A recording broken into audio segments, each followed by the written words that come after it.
Hanouka Sameach, voici un petit résumé, une traduction du cours du Rav Ginsburg de ce vendredi.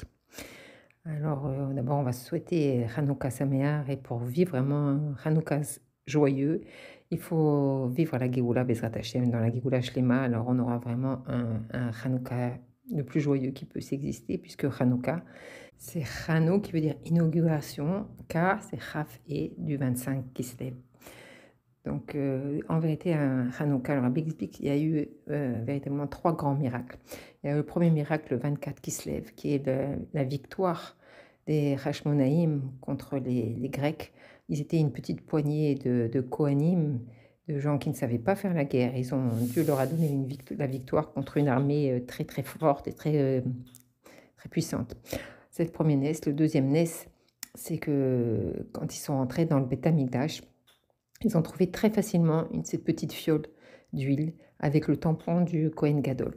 On sait que les Grecs, pendant 6 ans, ils se sont acharnés à rendre tamé, impur le Beth Amikdash, à le souiller de tout ce qu'ils pouvaient faire, et surtout un acharnement à rendre chaque petite fiole d'huile impure. Ils auraient pu très bien les répandre par terre, les jeter. Non, chaque fiole d'huile, ils l'ont ouverte pour la rendre impure. C'était vraiment une obsession chez eux. Et pendant 6 ans, ils n'ont pas trouvé cette petite fiole d'huile. Et les Juifs, quand ils sont rentrés dans le Beth Amikdash, ils l'ont trouvé très facilement. Et on expliquera tout à l'heure pourquoi. Ensuite, il y a le deuxième grand Nes, c'est le Nes de la petite fiole d'huile qui était prévue pour brûler un jour, et elle a brûlé pendant 8 jours. Donc on voit qu'il y a eu 3 grands Nessim. Après, donc en vérité, le Nes de la fiole d'huile, il a commencé le deuxième jour de Hanouka, parce que le premier jour c'était Alpiteva, si on peut dire, et donc pendant les 7 jours d'après, le Nes n'a fait que se dévoiler. En fait, tout le but des Grecs, c'était de déconnecter le juif d'Akadosh Baruch Hu. On voit qu'il y a une grande différence par rapport à toutes les autres ennemis et les persécutions qu'ont eu le Ham Israël. On voit par exemple Paro, il a assouvi le peuple juif, mais il n'a pas osé s'attaquer à l'essence du peuple juif. Et on voit bien que même pendant l'esclavage, il y avait la tribu de Lévi qui était mise à part, ils n'étaient pas soumis à l'esclavage, ils pouvaient continuer à faire les mitzvot et ils étaient libres. On voit aussi par exemple avec Aman, qui a demandé conseil aux enfants quand ils sont sortis du Héder pour savoir ce que Dieu préconisait, qu'est-ce qui allait se passer. Donc on voit qu'ils savaient que le peuple juif, il avait une source spirituelle tellement forte, que cette doucha très forte, ils y croyaient, mais ils ne voulaient pas s'y soumettre. Et donc tous ces ennemis du peuple d'Israël, on sait que chaque chose qui existe dans le monde vient des étincelles de Gdoucha, donc eux aussi, ces ennemis, ils vivent grâce à ces étincelles de Gdoucha. Mais les Grecs, ils se sont nourris directement de la Gdoucha elle-même. Comment c'est possible? On sait que 100 ans avant que les Grecs envahissent Jérusalem, il y avait le roi, l'empereur Ptolémée, qui a demandé aux Rachamim de traduire la Torah en grec. Et ça, on dit que c'était une chose très très grave. Il y a eu 3 jours d'obscurité quand les Rachamim, ils ont traduit la Torah. Et pendant 100 ans, ils se sont nourris de cette Torah, ils l'ont étudiée, ils ont vu à quel point c'était une sagesse extraordinaire, mais ils ne voulaient pas se soumettre à la Gdoucha. Ils ont pensé que c'était 2 choses différentes, qu'il y avait la sagesse de Dieu et il y avait la Gdoucha.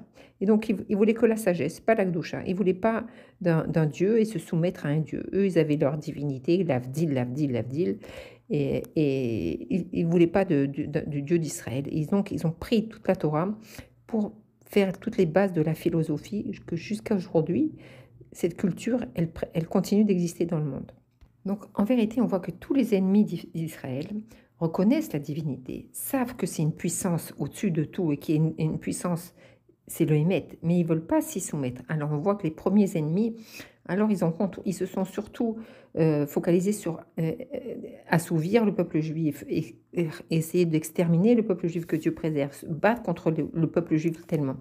Mais les Grecs, eux, leur but, c'était pas d'exterminer le peuple juif, c'était faire la guerre à Kadosh Baruch Hu, c'était prendre les Juifs, prendre la sagesse de la Torah et les déconnecter d'Akadosh Baruch Hu. Et ça, c'était la grande nouveauté qui a commencé avec les Grecs. Et donc, on voit qu'ils ont tout de suite annulé le service dans le Beth Amikdash, mais en plus de ça, ils ont eu des actions très très sauvages. Comme on sait, Hana et ses 7 fils, ils ont massacré énormément de Juifs, mais leur but, c'était pas de massacrer des Juifs, c'était vraiment de faire la guerre à l'Akdoucha. Ils voulaient vraiment déconnecter le peuple juif de l'Akdoucha. Et plus ils se sont acharnés à faire oublier ta Torah, comme on dit, la Torah d'Akadosh Baruch Hu, et plus ils sont arrivés au point le plus bas. Et à Kadosh Baruch Hu, on voit que plus ils sont descendus le plus bas, et plus le Ham Israël il s'est réveillé, et cette étincelle de Gdusha, comme la petite fiole d'huile qui est en chacun de nous, elle s'est réveillée, et elle s'est réveillée, elle a voulu combattre les Grecs. Et d'ailleurs, c'est tout le symbole de cette fiole d'huile du Kohen Gadol. Le Kohen Gadol, il a en lui toutes les Neshamot du Ham Israël, c'est la personne la plus saine, la plus sainte de tout le Ham Israël. Et ça correspond à la Yechida, c'est-à-dire le point de connexion entre le juif et Akadosh Baruch Hu, le point où Akadosh Baruch Hu et le Ham Israël, c'est un. Et c'est ce symbole de cette petite fiole d'huile que les Grecs ne pouvaient pas rendre tamé, parce que c'est au-dessus de tout. Et c'est pour ça qu'ils ne l'ont même pas vu. Mais ça signifie qu'en chacun du peuple juif, en chaque juif, il y a cette fiole d'huile. Et quand on combat à Kadosh Baruch Hu et que le juif va sentir qu'il va être déconnecté à Kadosh Baruch Hu, au dernier moment, cette fiole, elle s'éclaire, elle l'allume et elle repousse l'Avodazara, elle repousse les Grecs. Et donc on voit que Dafka, au moment le plus dur, le Ham Israël s'est réveillé, a combattu les Grecs. Et les Grecs, ils ont disparu. Ils ont même, Antiochus, on dit qu'il est mort avec dans la plus grande honte. C'était vraiment la honte. Et le peuple juif, Baruch Hashem, il a survécu, il s'est renforcé.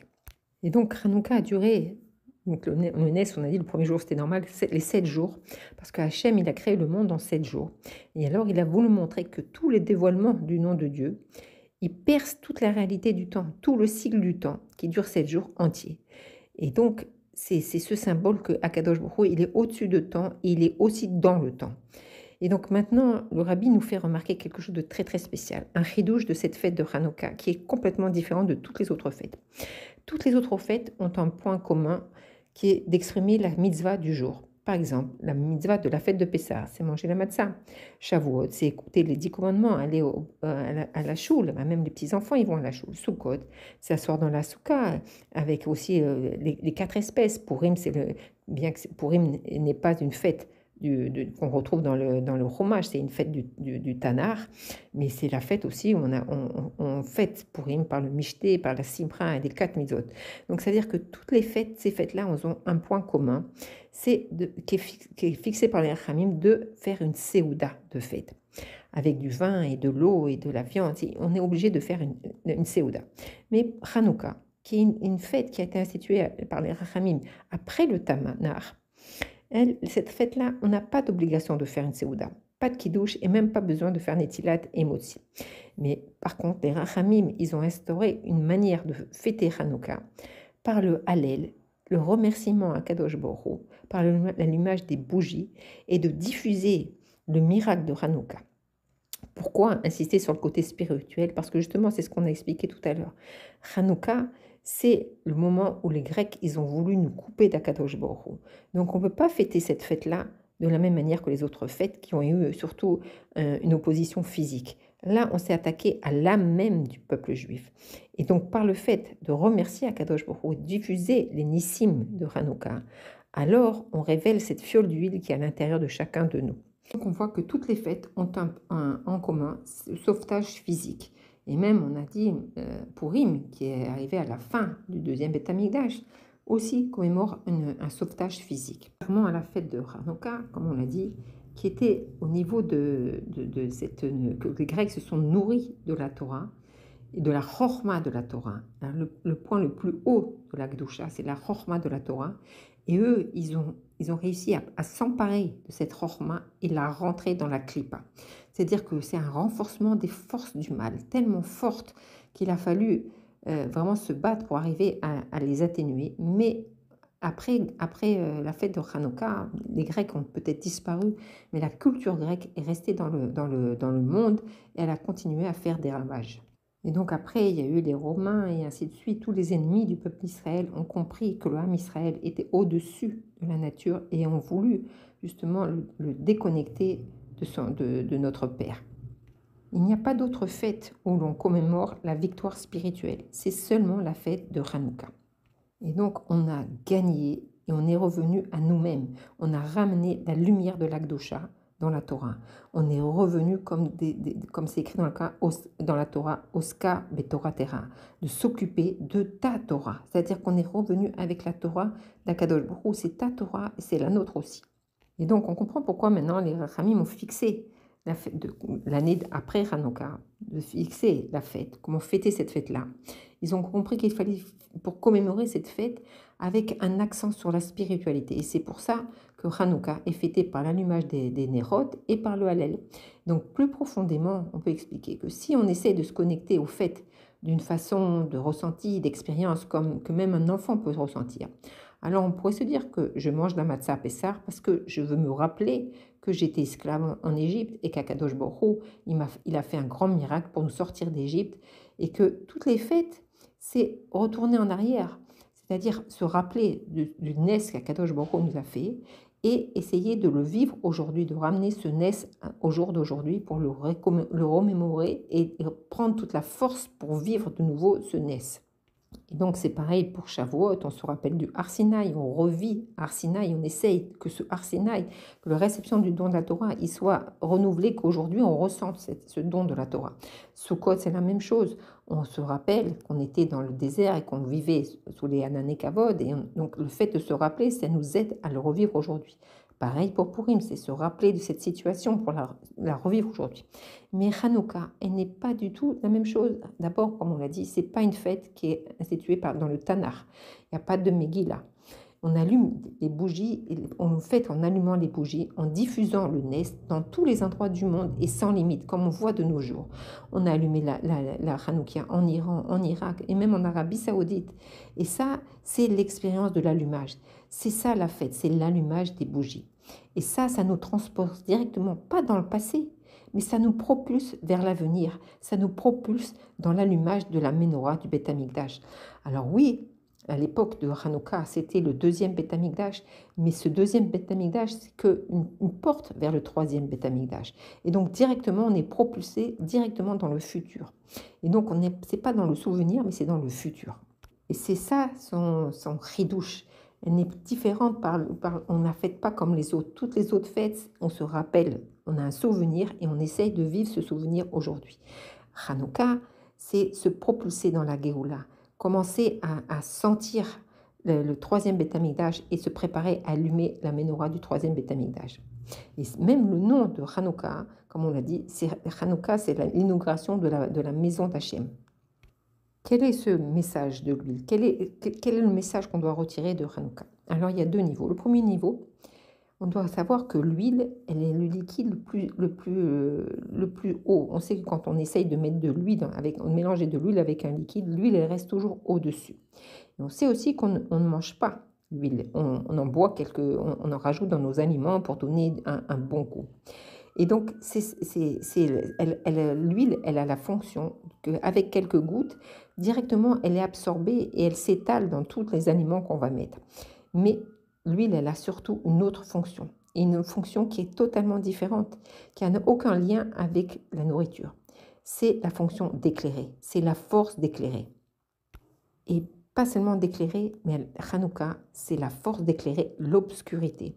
Et ça, c'est le grand secret de Hanouka. Et le Rabbi fait un lien avec la paracha Miketz la semaine dernière. Il nous explique que dans Miketz, ça veut dire le côté le plus loin opposé. D'un côté, on peut penser que Miketz, à la fin, c'est lié en même temps à la Galoute et à la Géoula. D'un côté, on dit le Ketz, c'est l'extrémité. Mais cette extrémité, ça peut être le début ou la fin. Ça veut dire que ça peut être la fin de la Galoute, ou, comme on dit, Ketz Ayamim, la fin des jours, ou Ketz Ayemin, la fin, la droite d'Hachem. Et ça, quand on parle de la droite d'Hachem, ça parle de la Géoula.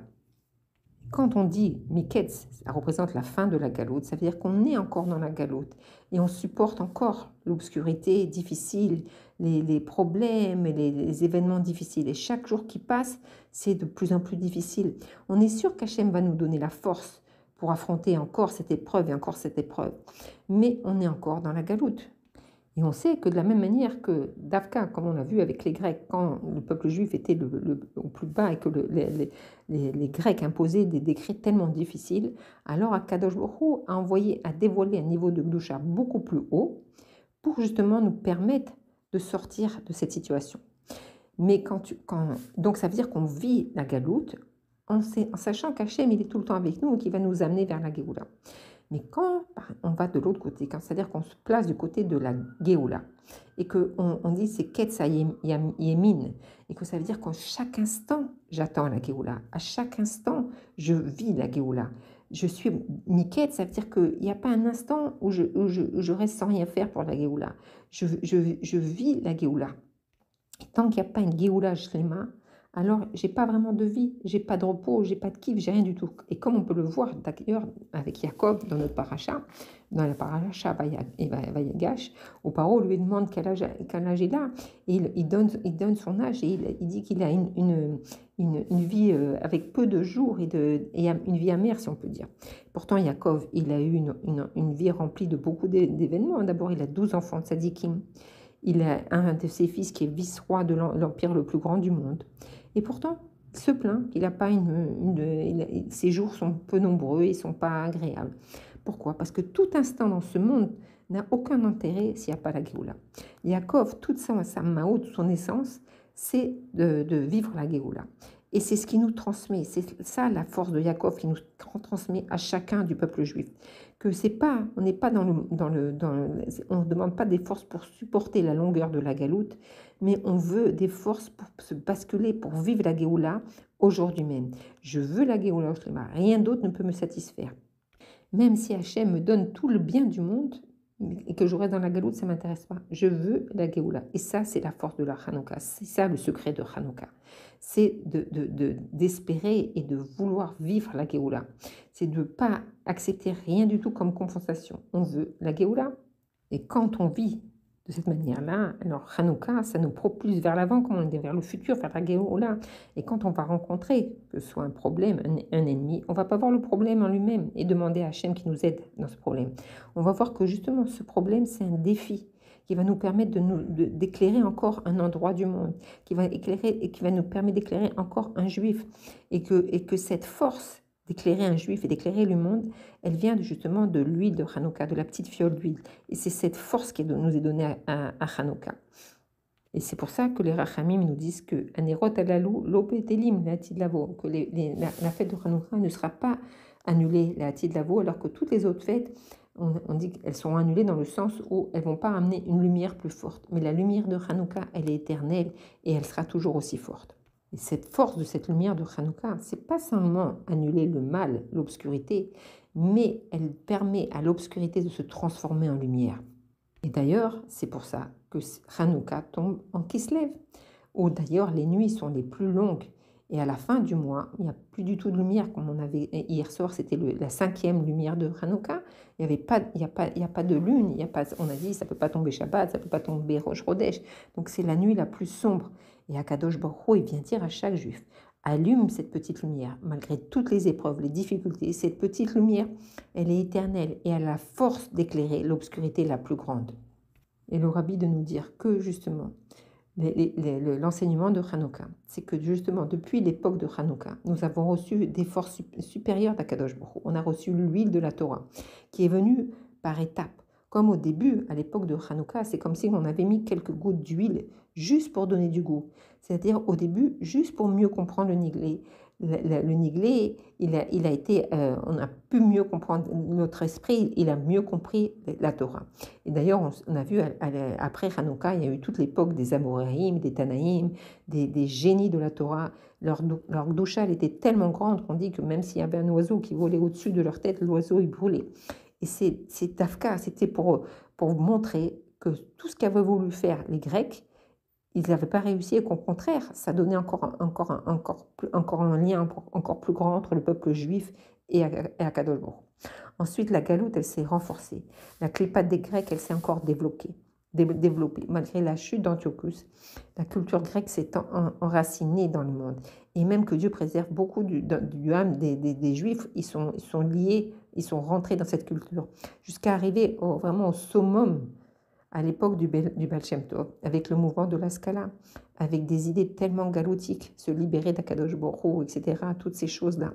Alors, qu'est-ce qu'a fait Akadosh Baruch Hu? Il a dévoilé pas seulement quelques gouttes d'huile, comme il l'a fait à Hanouka, mais là, il a dévoilé carrément des litres, si on peut dire, d'huile. Et là, il a dit, on ne peut plus sauver le peuple juif des quelques gouttes. Maintenant, il faut boire cette huile-là. Il faut vraiment être baigné dans l'huile de la Torah. Et c'est quoi cette huile de la Torah? C'est la chassidoute. Et on voit que d'une manière profonde, quand on étudie la chassidoute, alors on est imbibé de cette huile-là. La preuve, c'est que quand on étudie la chassidoute, alors on devient un chassid. La chassidoute, elle change la personnalité, car elle s'étend et elle est absorbée à l'intérieur de chacun. Et donc, qui s'oppose à la chassidoute maintenant? Maintenant, c'est plus les non-juifs qui peuvent s'opposer à la chassidoute. Comme on l'a vu déjà à l'époque du Baal Shem Tov, du Maguid, et surtout à l'époque de l'Admour HaZaken, Tafka, qui s'est opposé au chassidisme, ce sont Tafka des juifs qui étaient chômeurs Shabbat. Parce que le goy comme Antiochus, il n'a plus de force, il a été complètement déraciné. Qu'est-ce qui reste? C'est cette clipa qui a été absorbée par les juifs. Quand un juif il prend la force de sa neshama et il l'utilise dans le mauvais côté, alors ça provoque que l'Admour HaZaken il est emprisonné. Mais quand l'Admour HaZaken il s'est tenu avec une force, une puissance betokef au prix de sa vie, alors il a annulé définitivement cette opposition. Et c'est exactement ce qu'on voit de nos jours. Le Rabbi il annonce que le travail de la galoute il est complètement terminé et que l'obscurité du monde elle est déjà pratiquement terminée, comme on voit que justement la lumière de Hanouka, toute la gdoucha de Hanouka, on voit que dans le monde entier, on a allumé des Hanoukiot, que ça soit même dans les pays les plus ennemis au peuple juif, en Turquie, à Riyad, en Arabie Saoudite, en Iran, en Irak, de partout. Et même en Sibérie, ils ont fait une Hanoukia immense en glace. Et dans cette Hanoukia, ils ont allumé des nérodes de Hanouka. Donc on voit qu'il n'y a pas un endroit dans le monde où la lumière de Hanouka n'illumine pas. Et donc cette lumière va gagner toute l'obscurité. Et quand on va regarder en avant, comme on a dit que Hanouka c'est regarder en avant, on va comprendre la profondeur de Hanouka. Et pas regarder Ketz Ayamim, la fin des temps, mais on va regarder Ketz Yemin, le début de la Géoula. Et quand un juif entend le titre de la paracha Miketz, il va se dire de suite, ah, voilà le début de la Géoula. Giyazman a Géoula Techem. Voici le temps de la Géoula est arrivé. Le juif ne peut pas être un instant en paix tant qu'il n'y a pas la Géoula Shlema. À plus forte raison, quand le Rabbi nous dit que Mashiach est déjà dans le monde et qu'il attend avec impatience de nous délivrer, tout ce qui reste à faire, c'est que chaque juif illumine de cette petite lumière, peut-être petite, mais avec une force tellement grande, et que savoir que cette petite lumière, elle a le pouvoir de transformer l'obscurité, de transformer les dernières ombres, et de voir que ces ombres, eh bien, en fait, c'est le début d'une grande lumière. Alors le message, c'est qu'on ne doit pas se suffire de faire notre allumage dans nos petites maisons, mais qu'on doit se soucier que chaque juif accomplisse lui-même la mitzvah d'allumer des lumières de Hanouka. Et pas seulement d'assister à l'allumage, mais que tous les juifs fêtent cette puissance divine de comprendre, d'expliquer le message de Hanouka, que chacun en a en nous cette fiole d'huile du Kohen Gadol, et que cette fiole, elle a le pouvoir d'annihiler et de transformer tous les problèmes, toute l'obscurité en grande lumière, en lumière de la Géoula. Alors, Bezrat Hashem, qu'on mérite déjà aujourd'hui de voir la Géoula Shlema, qu'on reçoive avec joie Mashiach Nao. Yechi Adonai, nous mourrez, nous verra, nous melech HaMashiach, l'olam vaed.